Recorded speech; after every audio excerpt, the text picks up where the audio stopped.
They'd been reducing in size and frequency, catching light and reflecting deep old colours and suspended dirt. Now, there were no more. "This is it," he said.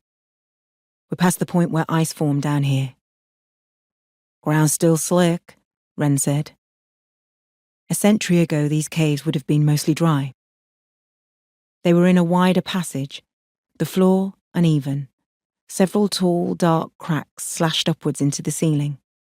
Some of these faults would provide routes deeper into the cave complex. Emma edged closer to one wall and ran the probe up and down, and a series of loud, uneven crackles echoed around the chamber. "Okay," she said, checking the digital readout. "Okay, this might be a good place to start. Dean, check it out." Dean moved beside her and shone his lamp across the surface. The powerful light reflected from the dampness there, 1,000 glimmering drips, and it was far too bright. He flicked it off. "Aim your lights left and right," he said, "not directly at the wall." The others did as he asked, and he pulled a small, weaker penlight from his belt. He stepped in closer and ran his gloved hand across the surface. He shook away the moisture and leaned in, moving the torch slowly left and right, up and down. Plucking a knife from his belt, he pressed its point against the wall and stopped. "What?" Emma asked. "Hang on." Dean took a couple of steps back and lowered his penlight. "Am I seeing things?" The others turned, and their lamps splashed from the wall again, too bright for detail.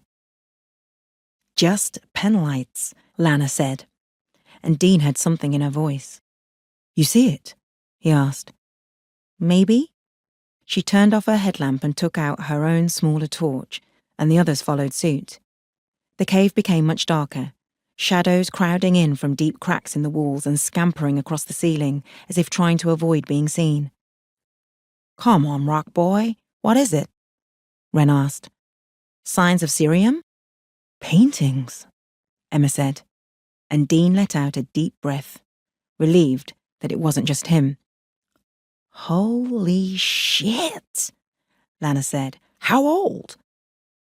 Dean shook his head, his heart beat faster. He was trying to comprehend, compute, but all sense left him as he attempted to understand just what they were looking at.